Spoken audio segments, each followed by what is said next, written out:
Hey folks, welcome to Licksmas Day 5. I cannot believe we've made it this far already, but here we are. And of course, I'm back. Max Allard is back. I won't, of course, be singing to you in festive attire this time. I wish I were, but it's just not a logistical possibility right now.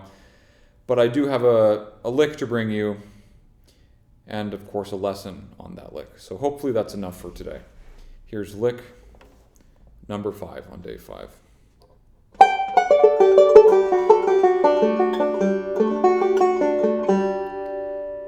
So let's talk about this lick. It's quite interesting in terms of its sound quality, its sonic quality.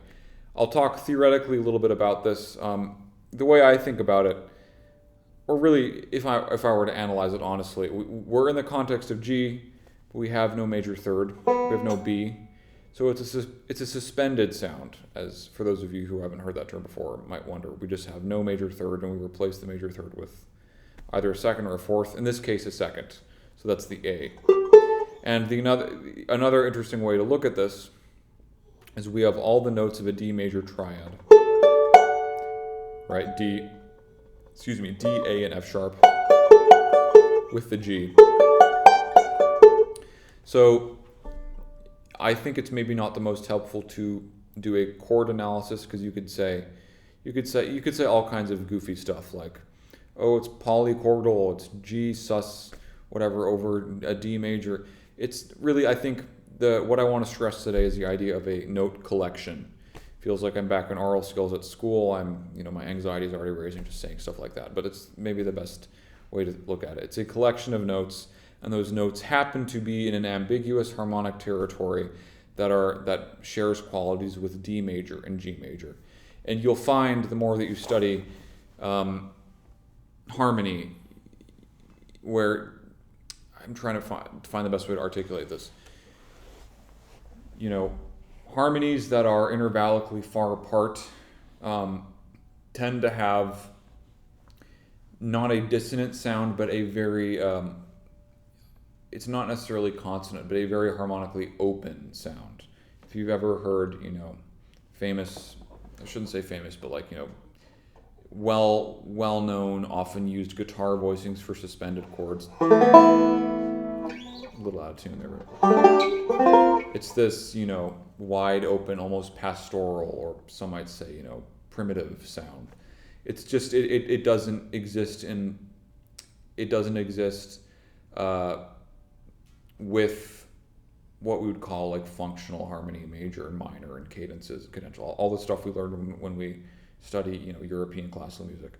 So I'll get off my theory rant but before I get too deep into that. But I just think it's interesting with these sound qualities, which aren't major nor minor, they're suspended, and they have a very open consonant quality, very unique of themselves. And that's how I classify this lick. It's a big open suspended lick, and it creates that ethereal sound quality. To speak more practically on how I use this lick, how I may use this lick in a jam session, in improvising, or talking more just about the technical stuff, let's start with the second half of the lick, which this part sounds like this. And there's a couple things I want to stress here. One, this lick is, in the most positive way to say it, it's utilitarian, because it uses an open string to free us to shift to wherever we want. Again, we're thinking in the context of G major, so we have the luxury of an open G that exists, that we don't have to do any work with our left hand to articulate that, right? So we have the open G, and we can play a chord anywhere if we want. This is, of course, again, talking about harmonic context. What you choose to play with your left hand might depend on the harmonic context that you're in, but the point I'm trying to make is similar to last time. The point I'm trying to make, actually quite similar to last time, is that your right hand, the technique is in the right hand, and the left hand really can be whatever you want it to be. You can take any chord shape that you like and apply this right hand technique to it. And again, the general idea with left-hand technique is that you have an open string to get you where you want to go. So it could be something as crazy as,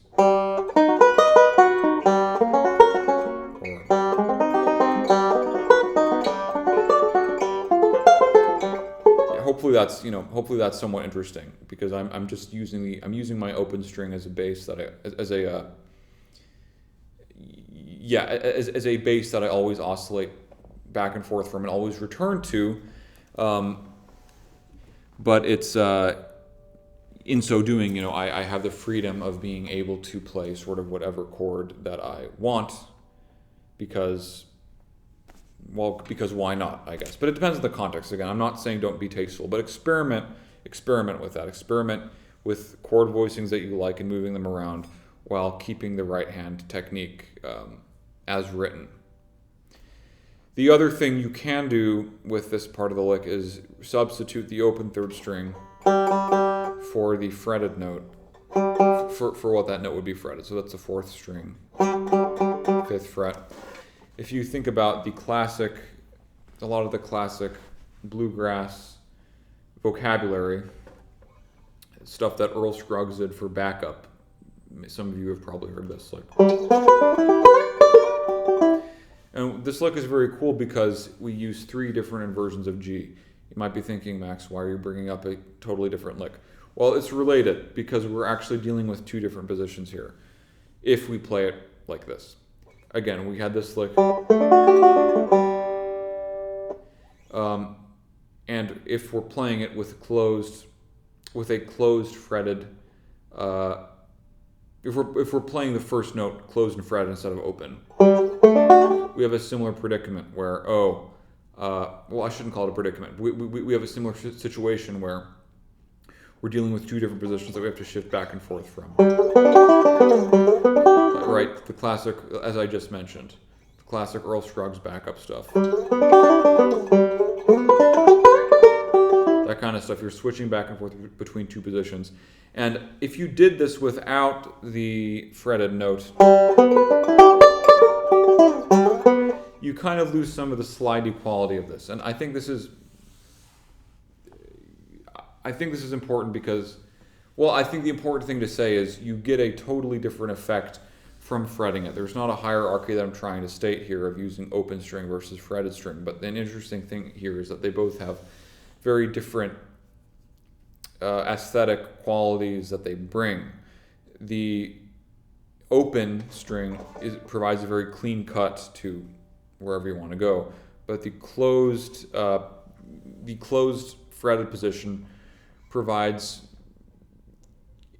inherently, each time you shift, a slidey, there's not a better word, a slidey quality. And if you think about bluegrass, a lot of it is about those specific slides and ornaments. When we play classic hammer-ons, we're bending them, of course, but these are also sort of interstitial elements that lie between 2 different notes, 2 different points. Not to mention points between those 2 points, like the blue note.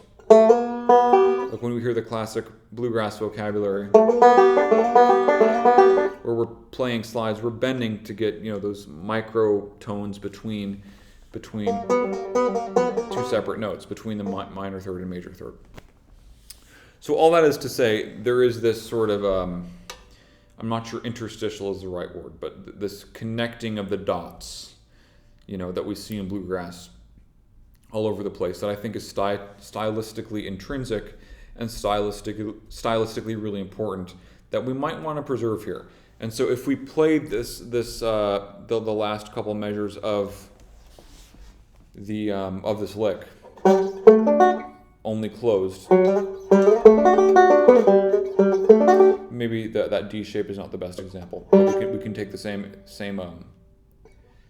right hand technique.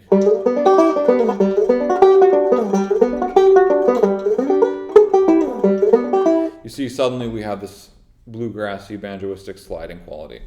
And so, I've probably rambled on about this long enough, but all I'm trying to say is it's worth doing it both ways because they both provide very different things. They both have very unique advantages and disadvantages that are worth exploring.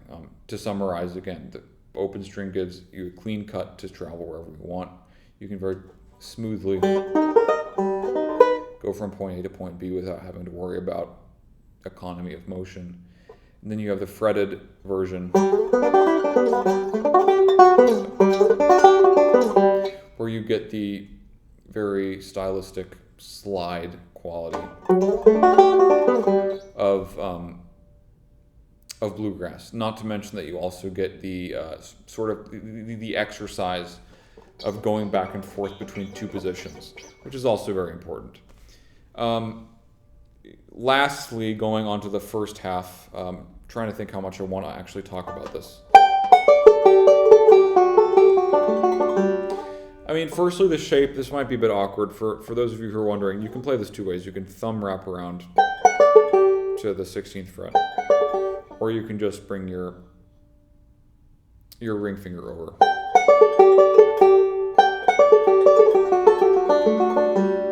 And again, just like we had before, we have this triplet, which again, I want to sort of stress the point here where don't take this so literally. You don't have to play it with a triplet. This might be a good exercise itself of this position and using the open string to get to another position. You don't have to. I guess sort of like how earlier I was talking about the importance of the right hand and how the left hand has to be. The left hand can be fluid. We're sort of doing the opposite thing here now, in a way where I'm saying you can get rid of certain aspects of what's written, like the triplet, and focus more on the position shifting of the left hand. So, like for example, I can remove that triplet.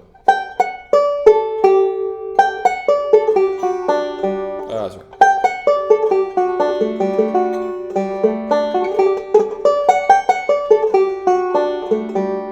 I'm just playing the collection ascending and descending without worrying about the triplet.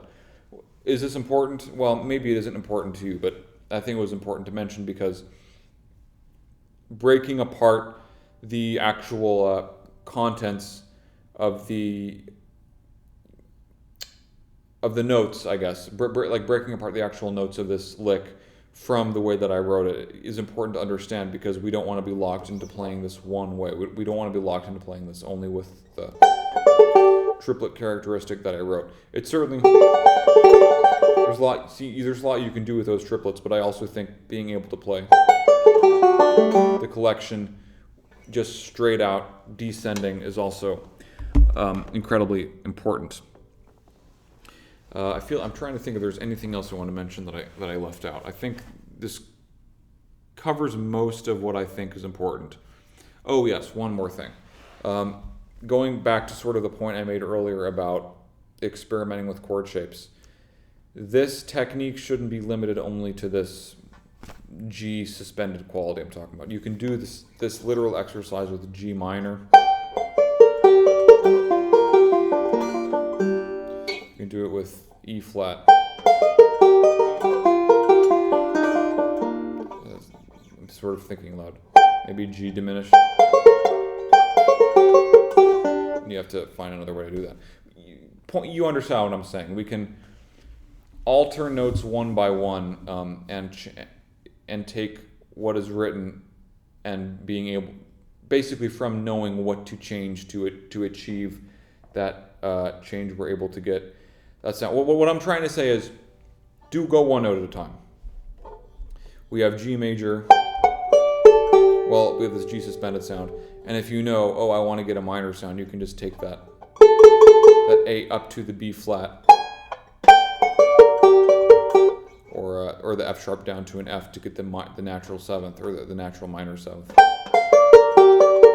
You can work one note at a time and find where those notes exist on the fretboard and correct them to the sound you want. This might be a bit too theoretical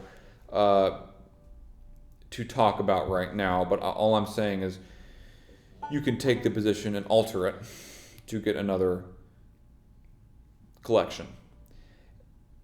You can do this without necessarily also knowing what that collection is. I know I was just now talking very technically about how to shift from this to, say, G natural minor, but you don't need to know that in order to employ the technique that I'm talking about, or to understand the importance of it.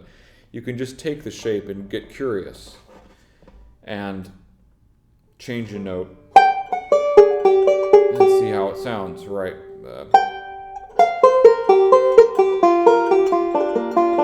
I'm not thinking as I do this. Really, just experiment with the left hand and change around fingerings and see how much you can sort of retain the technique, see how much you can change while still retaining the technique. And that's, again, a very similar lesson to as I explained last time, but I think that's sort of what separates the lick from vocabulary, which I think has been the broader theme of this Licksmas, is instead of looking at licks as fixed, sort of finite musical gold gems, they're really more of language tools that can be utilized in your playing, in your musical sentences, as I say, or gestures, however you want to think about it. So again, it's just the very simplistic notion of altering fingerings while retaining the technique.